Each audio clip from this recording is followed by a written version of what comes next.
नमस्कार। Modern learning channel में आपका स्वागत है। यदि आपको वीडियो पसंद आता है तो उसे लाइक करना और शेयर करना मत भूलिए और कमेंट बॉक्स में जाकर कमेंट कीजिए।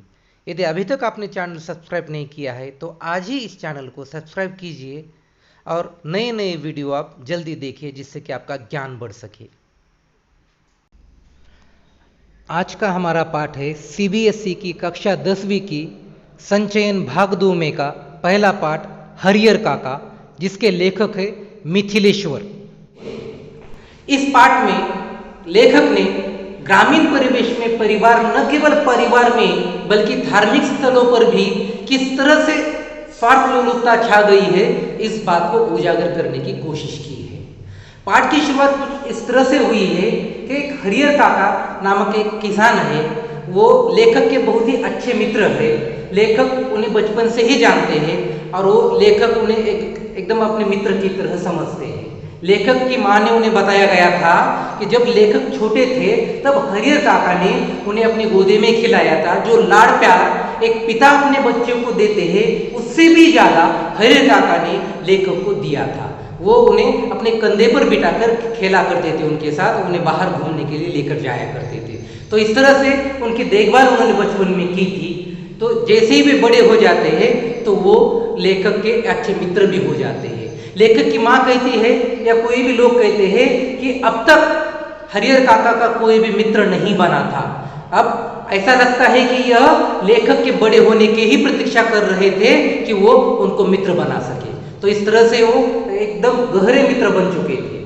तो कहानी के शुरू में लेखक इस हरियर काका के प्रति चिंता व्यक्त करते हैं और वे कहते हैं कि ऐसे हरियर काका जो अब मूक बने हुए, वो किसी से भी बातें नहीं कर रहे, यहाँ तक कि लेखक से भी बातें नहीं कर रहे।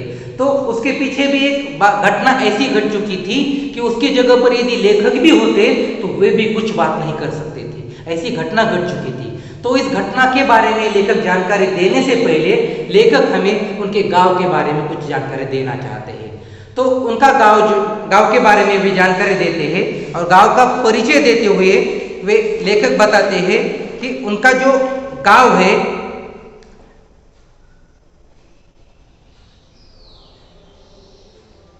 शहर से 40 किलोमीटर की दूरी पर था और जो है उनका हसन बाजार बस स्टैंड के पास इनका गांव था।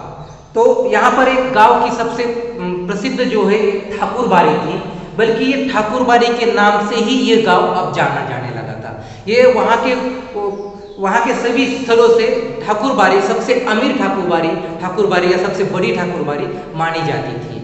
तो ये ठाकुरबाड़ी की शुरुआत कैसे हुई, इसका भी इतिहास कुछ लोग उन्हें सुनाते हैं कि कहीं से तो एक साधु वहां पर आया था और वो साधु आकर उस ठाकुरबाड़ी के पास रहा था और उसने ठाकुर का निर्माण किया, अर्थात एक ईश्वर की मूर्ति का निर्माण किया और वहां पर वो रहने लगा। तो वहां पर साफ सफाई करके वहां पर रहने लगा और वो रोज वहां पर पूजा प्रार्थना करने लगा।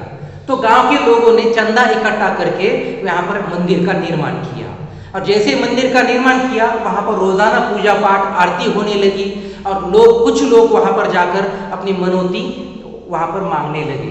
तो मनौती मनाने के लिए वहां पर जाते थे और जिन लोगों की मनौती पूर्ण होती थी वे लोग अपने कुछ ना कुछ वहां पर दान दक्षिणा करते थे। अब जो बड़े लोग अमीर लोग हुआ करते थे वो बच्चे प्राप्त करने की मनौती वहां पर मनाते थे या फिर कुछ लोग शादी ब्याह होने की मनौती मनाते थे।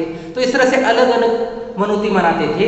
लेकिन जैसे उनकी मनौती पूर्ण हो जाती थी वो कुछ अपने रुपए या फिर जो भी हो उनसे होता था वो उस ठाकुरबाड़ी को दान कर देते थे। कुछ लोग तो एक जमीन का टुकड़ा भी उन्हें दान कर देते। तो इस तरह से धीरे करते करते जमीन ठाकुरबाड़ी के नाम पर ज्यादा होने लगी और ठाकुरबाड़ी गांव से भी ज्यादा बड़ी होने लगी और इस तरह से ठाकुरबाड़ी से गांव जाने लगा, गांव से ठाकुरबाड़ी नहीं। तो इस तरह से ठाकुरबाड़ी बहुत बड़ी हो गई। तो यहाँ पर ठाकुरबाड़ी की देखभाल करने के लिए एक समिति स्थापन की गई वहां पर और वहां पर उस समिति का कारोबार करने के लिए एक महंत और पुजारी का वहां पर चयन किया गया और वो पूरे 3 साल तक उसकी देखभाल करते थे। फिर 3 साल से फिर और चुनाव होता था और उसमें फिर से महंत और पुजारी की नियुक्ति की जाती थी। तो इस तरह से ठाकुरबाड़ी का कारोबार वहां पर हुआ करता था।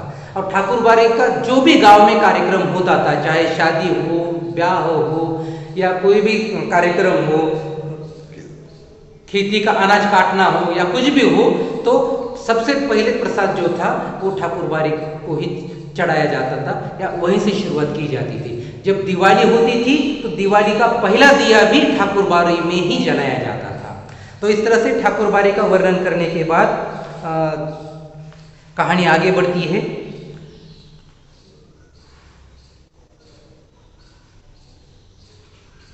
हाँ, अब हरिहर काका का परिचय दिया गया है कि हरिहर काका के कुल मिलाकर 4 भाई थे।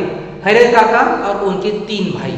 हरिहर काका के सबसे बड़े हरिहर काका दूसरे स्थान पर थे, उनके सबसे बड़े भाई थे दूसरे स्थान पर हरिहर काका और उनसे छोटे और 2 भाई थे। तो इस तरह से 4 भाइयों का परिवार था। चारों की शादी हो गई थी और सबसे बड़े भाई के 2 बच्चे भी हुए थे और उनकी भी शादी हो गई थी। तो इस तरह से परिवार बहुत बड़ा हो गया था। उनके 2 बेटों की बहुएं भी आ गई थी, मतलब और हरिहर काका की जो पत्नी थी उनका देहांत हो गया था, उनकी कोई संतान नहीं थी।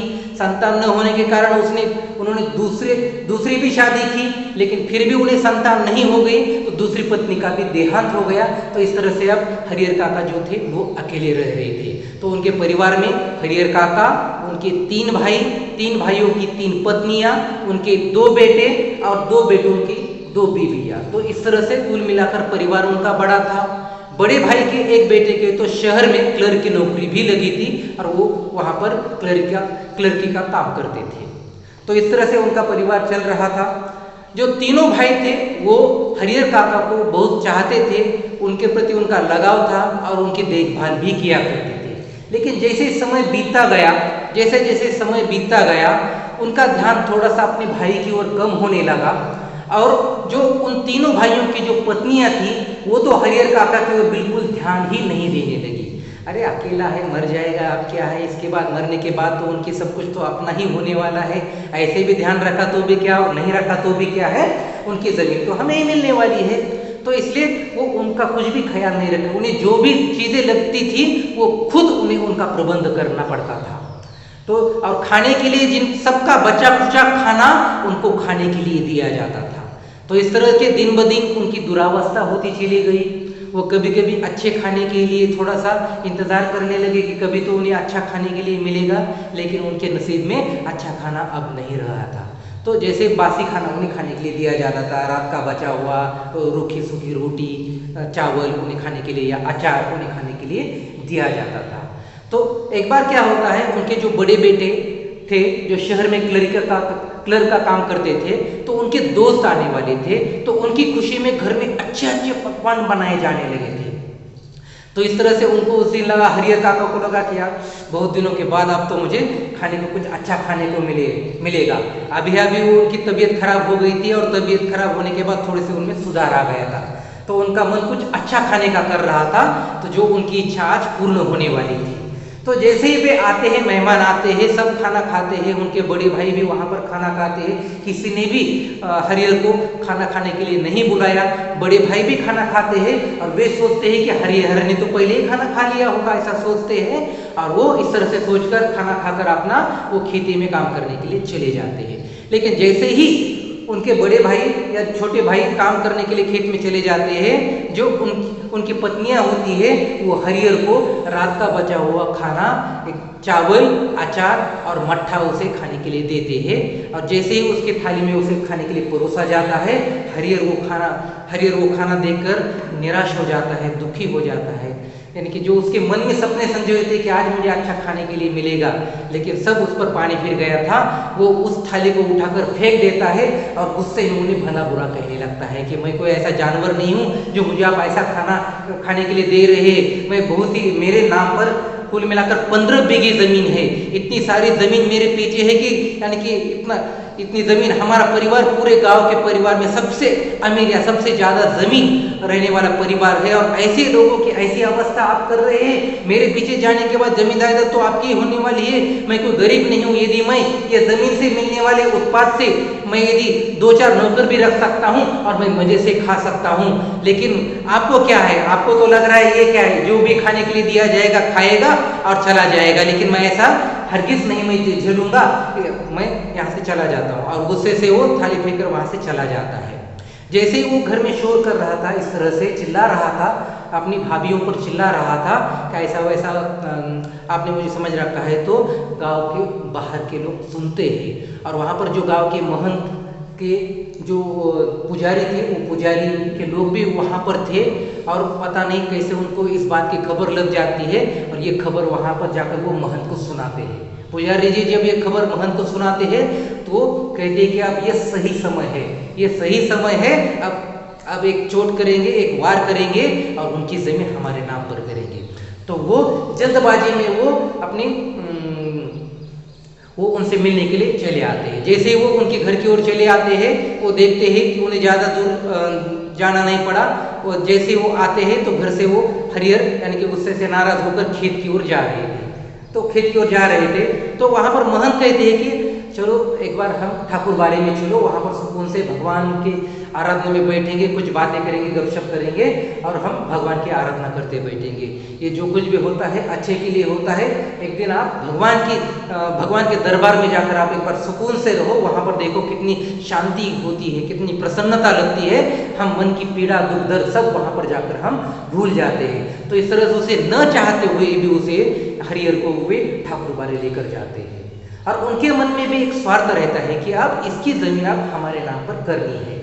तो उसे ये मन में बात रखते हुए उसे वे लेकर जाते हैं। जैसे ही वे ठाकुर बाड़ी लेकर जाते हैं, महंत अपने सेवकों से कहते हैं, अपने नौकरों से कहते हैं, वहाँ पर जो काम करने के लिए कुछ सेवक रहते हैं कि एक अच्छा सा इनके लिए बिस्तर लगा दो, एक अच्छे से रूम में एक इनके लिए बिस्तर लगा दो, ये थोड़ा सा आराम करना चाहते हैं, और उसके बाद इन्हें एक अच्छा खाने के लिए उन्हें अच्छा खाना उन्हें देने के लिए कहते हैं।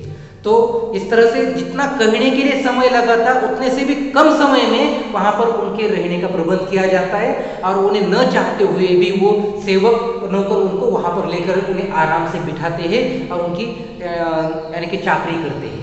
और कुछ देर के बाद उन्हें इतना अच्छा खाना, अच्छे शुद्ध घी में बनाया हुआ हलवा, ये खीर वो खाने के लिए देते हैं कि वैसा हरिहर ने कभी अपने जीवन में भी खाना नहीं खाया होता है। वो प्रसन्न हो जाते हैं कि ऐसा अब तक मैंने जीवन में इतना अच्छा खाना कभी नहीं खाया, इतना अच्छा खाना खाया। वो मन ही मन यानी कि महंत को दुआएं देने लगते हैं कि यार ये बहुत अच्छे हैं महंत, बहुत ही पुजारी जी बहुत ही अच्छे हैं। और वो सोचते हैं कि क्या है भाई वो सब कुछ स्वार्थी है, तो क्या है ये यदि मैं अपनी जो ज़मीन है ये मैं यदि भगवान के नाम पर कर दूंगा तो निश्चित रूप से मुझे भी थोड़ा सा पुण्य मिलेगा। तो महंत उन्हें फिर बाद में जब खाना हो जाता है तो महंत इन्हें यानी कि कोशिश करते हैं कि आप ईश्वर की आप आराधना करोगे इस तरह से, आप आपने अब तक का जीवन बिताया, जीवन में कुछ भी नहीं होता है, न भाई होता है, न बहन होती है, न पत्नी होती है, न बच्चे, न कोई, न भाभी। तो इस तरह से हमारा ख्याल रखने वाले कोई नहीं होते, सभी स्वार्थी होते हैं। तो इस तरह से रिश्ते नाते कोई नहीं रहते हैं, सिर्फ हमें जो भी उबारने वाला या हमें जो कुछ भी देने वाला या छीनने वाला होता है वो ईश्वर रहता है, वो भगवान रहता है। तो इसलिए हम जो अब तक का जो भी जीवन है आप ईश्वर की शरण में रहकर आप जीवन व्यतीत कीजिए। यहाँ पर आप खुशी से रहेंगे, यानी कि यहाँ पर किसी भी चीज़ की आपको कमी नहीं रहेगी। ये जो भी आपकी जमीन है वो आप ठाकुर के नाम कर दीजिए। तो इस तरह से पूरी पीढ़ियां आपको याद रखेगी, भगवान आपको दुआ देगा, सीधा स्वर्ग से विमान आपको लेने के लिए आएगा, आपको मोक्ष की प्राप्ति होगी। इस तरह के उसे काव्य में लाया जाता है। और वो थोड़ा सा मन में सोचता है कि क्यों भाई तो क्या है, ऐसा है वैसा है, वो हमारा ध्यान नहीं रखते वैसा। एक उनका मन में थोड़ा सा आता है कि यदि ईश्वर के लिए मैंने कुछ दान दे दिया तो ईश्वर को दान देना कुछ, क्योंकि जो कुछ भी हमें मिला हुआ होता है वो ईश्वर के कारण ही मिला हुआ होता है, तो मेरी संपत्ति ईश्वर को दी तो कुछ बुरा नहीं होगा, ये सोचते हैं। और मन ही मन सोचते हैं, दुविधा में पड़ जाते हैं कि क्यों ना ये पूरी जमीन में महंत के नाम, ठाकुर के नाम में कर दूं। लेकिन एक बार जब ख्याल अपने भाइयों का आता है तो उन्हें लगता है कि यार भाई भी कुछ पराये नहीं है, भाई भी कोई पराये नहीं है। क्यों अपनी जमीन यानी कि दूसरों को क्यों दान देना, जब अपने ही भाई होते हैं, भाई बच्चे, उन्होंने मुझे अभी तक संभाला है, मेरा ख्याल रखा है। क्या हुआ उनकी पत्नियों ने थोड़े दिनों तक मेरा ख्याल नहीं रखा तो, लेकिन भाइयों ने तो मेरा ख्याल अभी तक रखा है। तो ये बात उनके मन में आ जाती है और वो दुविधा में पड़ जाते हैं। इस द्विधा अवस्था को महंत भली भांति जानता है, क्योंकि उनका काम ही रहता है कि ये कैसे दूसरों की खेती हथियाना है और उन्हें कैसे यानी कि उन्हें मोहित करना है। तो इस तरह से वो जान जाते हैं और वो फिर कहते कि आज आप रात यहीं पर रहिए और पूरे वहाँ पर सत्संग, भजन, कीर्तन, नाम स्मरण में वहाँ पर पूरी वहाँ पर पूजा पाठ वहाँ पर हुआ करता है और अच्छी अच्छी बातें उनको सुनाई जाती है। और जैसे जैसे इनके मन में ये बात बिठाई जाती है कि ज़मीन जो है ठाकुर के नाम कर दे। इधर जो है उनके भाई जो है वो खेत से वापस आते हैं। जैसे उन्हें पता चलता है कि उनके बीवियों ने उनके साथ ऐसा व्यवहार किया है और वो रूठ कर चले गए हैं, तो वो पहले तो अपनी पत्नियों को डांटते हैं और डांटते हैं, पूछते और कहते हैं कि तुम्हें ऐसा नहीं करना चाहिए था, तुम्हें ऐसा नहीं करना चाहिए था। लेकिन फिर उन्हें थोड़ी सी चिंता छा जाती है उनके मन में कि कहीं वो हरिहर नाराज न हो जाए और अपनी ज़मीन जो है वो किसी दूसरों के नाम, महंत के नाम या पुजारी के नाम न कर दे, ईश्वर के नाम न कर दे। ऐसी उनके मन में थोड़ी सी एक बात आ जाती है। तो इस तरह से बात आने के बाद वो थोड़ा सा डर जाते हैं और वो तुरंत उसे वो ढूंढने के लिए उनको वो बाहर चले जाते हैं। तो बाहर जैसे आते हैं तो लोग कहते हैं कि वो ठाकुरबाड़ी की ओर, हरिहर जो है वो ठाकुरबाड़ी की ओर गए हैं, तो ठाकुरबाड़ी चले जाते हैं। जैसे ही वो वहाँ पर अपने भाई से मिलने के लिए चले जाते हैं, वो वहाँ पर आराम कर रहे होते हैं और उनके आजू बाजू में कुछ साधु संत, महंत, पुजारी वहाँ पर होते हैं। जैसे वहाँ पर जाते हैं तो महंत कहते हैं कि आज आए हैं यहाँ पर, भगवान के दरबार में आए हैं, तो उन्हें आज यहाँ पर रहने दीजिए, बेचारे को शांति मिल जाएगी। अब तक तो पूरा जीवन उन्होंने आपके पास ही बिताया है, क्या फर्क पड़ता है, एक दिन यहाँ पर बिताया, भगवान के दरबार में बिताया, तो आज के रात उन्हें आप यहाँ पर रहने दीजिए, वो कल सुबह वो खुद ब खुद आपके घर पर वापस आएंगे आपको।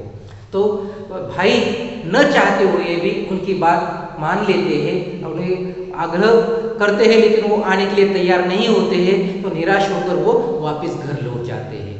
जैसे वे घर लौट जाते हैं, उनके मन में फिर से संदेह आता है कि ठाकुर या महंत जो है वो उनकी ज़मीन को हथिया न ले, अब तक का जो किया धरा है उस पर पानी न फिर जाए, ये उनके मन में आ जाता है और वो उन्हें रात में नींद भी नहीं आती। वीडियो ज़्यादा लंबा होने के कारण हम शेष कहानी को हम दूसरे भाग में देखेंगे। तब तक के लिए धन्यवाद।